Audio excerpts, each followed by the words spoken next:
Enquanto o pessoal ajusta a lente para ficar melhor a imagem e as luzes e tudo mais, eu fiquei pensando aqui na chamada Visão 2020.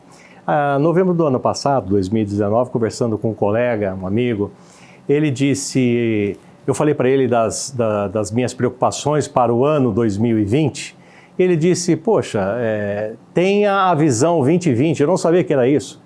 Aí que ele me explicou que seria a chamada visão perfeita, ou a melhor visão, na linguagem dos oftalmologistas, né? E a gente tenta ter para o Brasil a Visão 2020. Não somente porque é 2020, mas para ter uma visão melhor.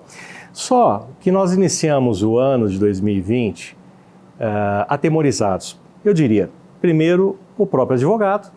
E por quê? Não sabe como explicar isso para o empresário, em especial o empresário internacional.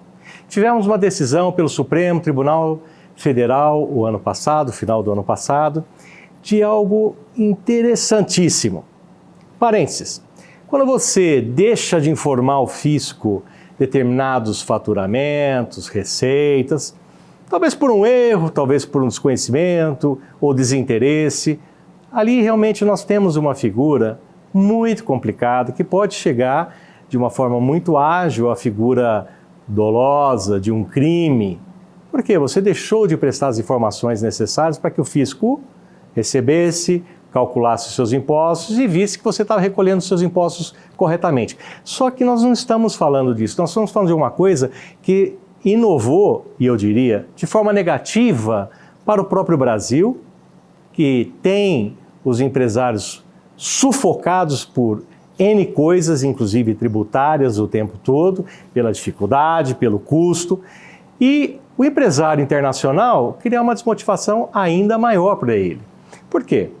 Porque a decisão, tomando como base eventos mais no norte do país, em determinado estado, onde contribuintes por reincidência declaram o imposto, falo de imposto estadual, e não recolhe.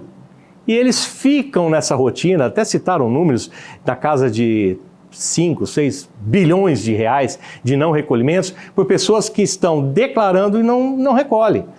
E com base nisso, os ministros do Supremo Tribunal entenderam o imposto ICMS corretamente declarado sobre todas as suas vendas, mas não recolhido aos cofres, isso se constitui em crime.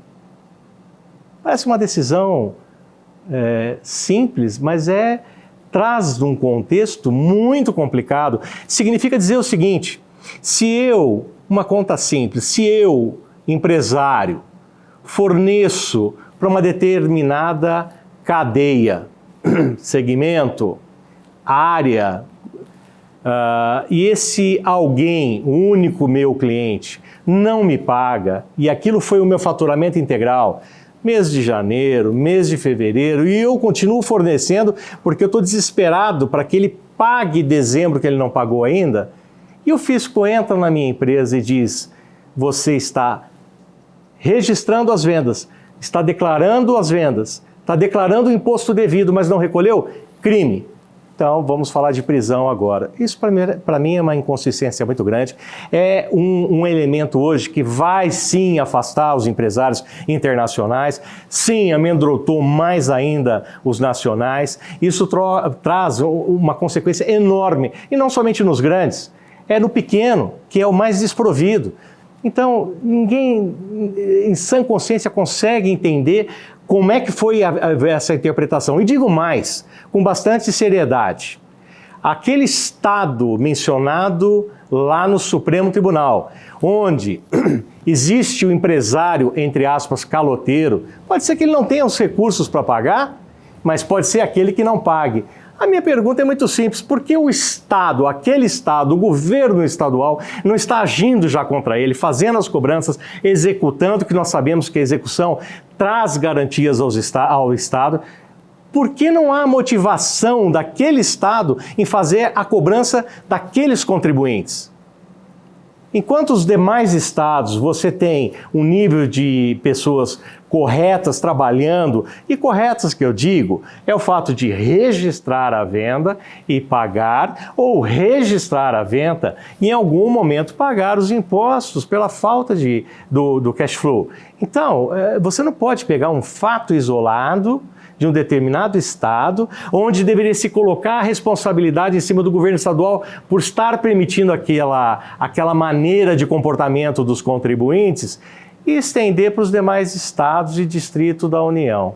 Não me parece razoável, não me parece que tenha elementos para chegar a tanto, e ali foi um desfavor, efetivamente um desfavor para o Brasil. Espero voltar com boas notícias. Estamos à disposição para discutir o assunto, até porque não paramos por aqui. Essa é a nossa posição. Bons negócios, sucesso!